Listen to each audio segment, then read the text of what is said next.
ব্যানার্জির আরেকটা ফোড়ে কোম্পানি তৈরি করেছে, তার নাম হলো প্রগতিশীল আলু সংগ্রহ কমিটি। এটা হচ্ছে পশ্চিম মেদিনীপুর জেলার চন্দ্রকোনা রোড এলাকায় আলু বীজ বন্টনে উপস্থিত রাজ্যের বিরোধী দলনেতা শুভেন্দু অধিকারী। আলু বীজ বন্টনের পাশাপাশি রাজ্য সরকারকে একাধিক ভাষায় কটাক্ষ করলেন তিনি। শুভেন্দু অধিকারী বলেন, মমতা বন্দ্যোপাধ্যায় আরেকটি ফোঁড়ে কোম্পানি তৈরি করেছেন, যার নাম প্রগতিশীল আলু সংগ্রহ কমিটি। এরা মমতার এক ফোঁড়ে। এরা আপনাকে গলা টিপে শোষণ করবে এবং বিঘাতে আপনার খরচ হবে ৩,২০০ টাকা, আর আপনি বিঘাতে ২,২০০ থেকে ২,৪০০ বেশি পাবেন না। জিন, ঘরবন্ধ, প্রেমে ব্যর্থ, বশীকরণ, বিচ্ছেদ, চাকরি, বিবাহ, ব্যবসা সহ সমস্ত সমস্যা সমাধানের জন্য যোগাযোগ করুন জাকারিয়া সাহেবের তদবিরখানায়।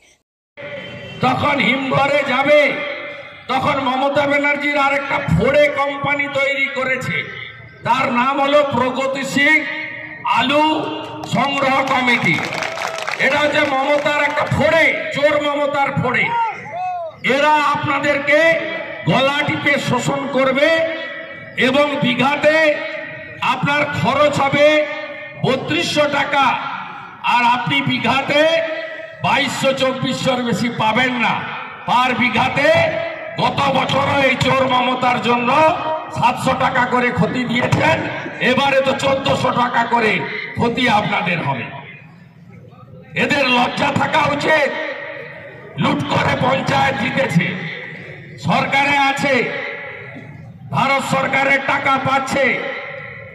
আমরা এখানে ১৫০০ কেজি মাত্র বীজ নিয়ে এসছি, দেব কামারপুকুরে দেব। ওখানে চন্দ্রকোনা বা যারা আত্মহত্যা করেছেন গত কয়েকদিনে মোট ৪ জন কৃষক আত্মহত্যা করেছেন, তাদেরকেও কামারপুকুর থেকে আমরা আমাদের কিষাণ মোর্চা সাহায্য করব আমরা পরিবারকে।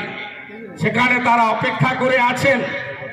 আমি এখানে এই প্রতীকী কর্মসূচি করে এই রাজ্যের কৃষক বিরোধী মুখ্যমন্ত্রী, যিনি ৩টা কাজ করেছেন, ৫০০ টাকা করে দেওয়ার ব্যবস্থা করেছেন।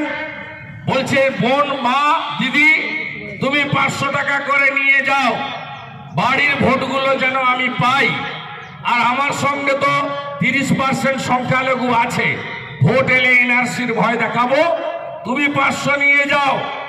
আর এই ৫০০ টাকা মধ্যে ছেলেকে কিছু টাকা দিয়ে দেবে যাতে ২৮ টাকার পাউচ খেতে পারে, আর এই ৫০০ টাকাটা কাড়িয়ে নিয়ে তোমার স্বামী ডিয়ার লটারিতে দিয়ে আসবে।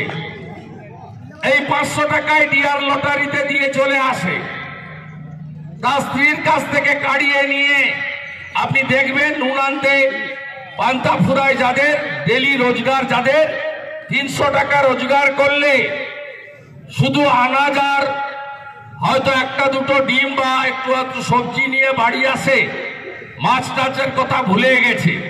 তার কারণ এই প্রান্তিক মানুষগুলোর সব টাকা ভাইপো লটারি, ডিয়ার লটারি, সেখানে দিয়ে চলে আসতে হচ্ছে। ডিয়ার লটারি আর মদের দোকান। এই মুখ্যমন্ত্রী আলু চাষি, ধান চাষি কৃষকদেরকে শস্য বিমার টাকা দিতে পারেননি, ক্ষতিপূরণ দিতে পারেননি।